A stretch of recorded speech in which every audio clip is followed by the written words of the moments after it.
Bueno, buenos días, mi nombre es Daniel García.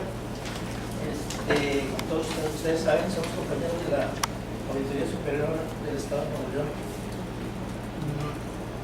El tema que estoy abordando es un tema, vamos a decir así, un poquito repetitivo a lo que comentó la compañera Verónica, aunque ella lo vio muy en particular con cuestiones de la auditoría.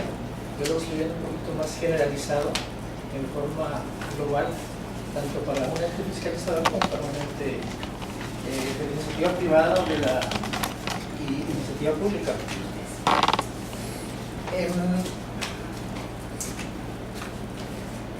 El tema, como mencioné, trabajo en equipo.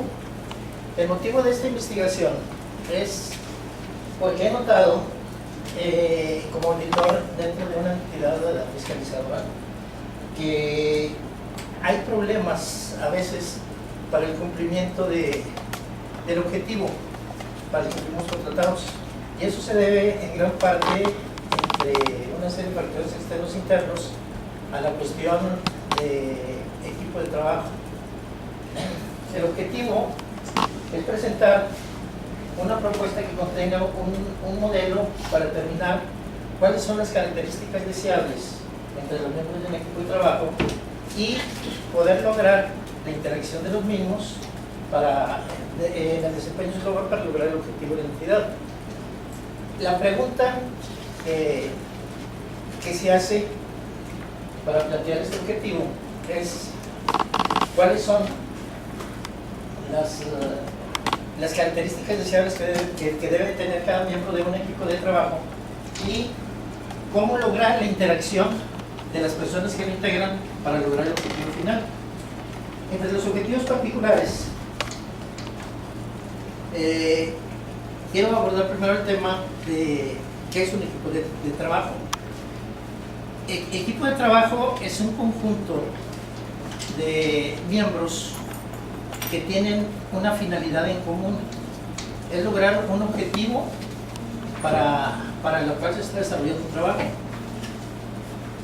Las características que tiene la entidad, que es otro de los objetivos particulares, son diferentes características, pero todos sabemos que esta es una empresa que pertenece en forma general a la INTUSAI. INTUSAI, Organización Internacional de Entidades Fiscalizadoras Superiores, pero las características principales de esta empresa es que debe tener, en primer lugar, independencia de actuación. Debe de tener confidencialidad y profesionalismo. Estas tres primeras características van muy acorde con la ética profesional del contador público y del servidor público. Pero también debe tener objetividad, debe tener una actitud multidisciplinaria y debe de ser oportuna.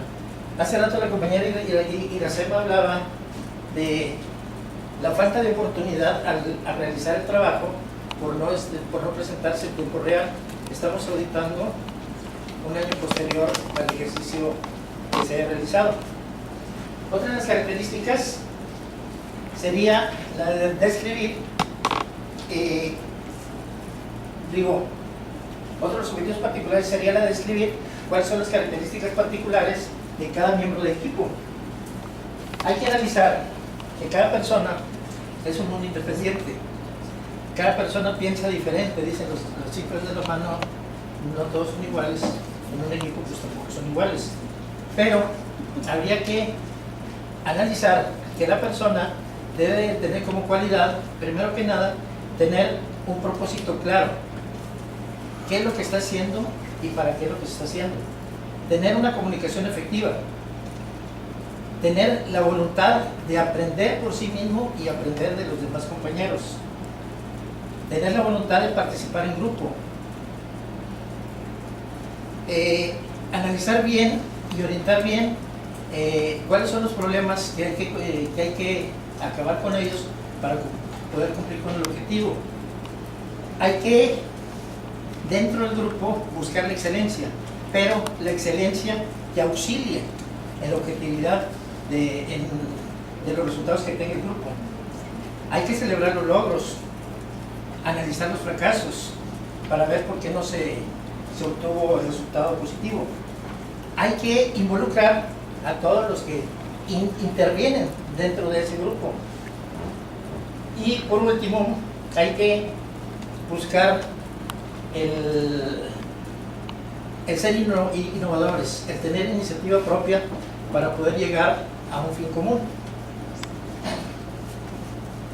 Otra de los objetivos particulares es analizar cuáles son los roles de los miembros de un equipo. Los roles de los miembros de un equipo son muy diversos, pero a veces siento yo que es difícil acoplarlos dentro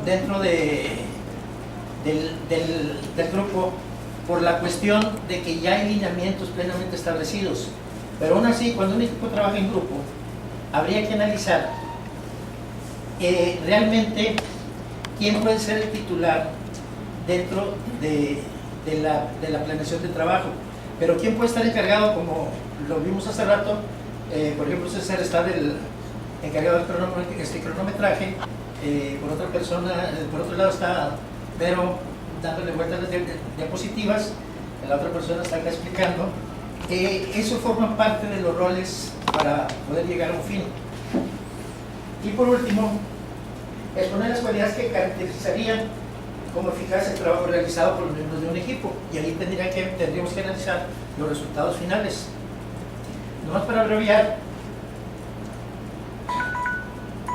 como conclusiones, esta propuesta la he presentado yo ante mi jefe inmediato, y estamos a punto de analizarla para ver de qué manera podemos acoplarnos.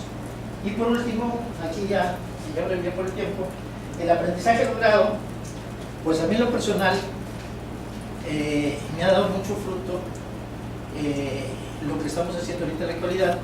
He aprendido a investigar, he aprendido a llevar un orden en los formatos de un informe, y he aprendido infinidad de cosas, como se lo menciono yo por la forma separada maestro. Concluyo y muchas gracias. Muy bien.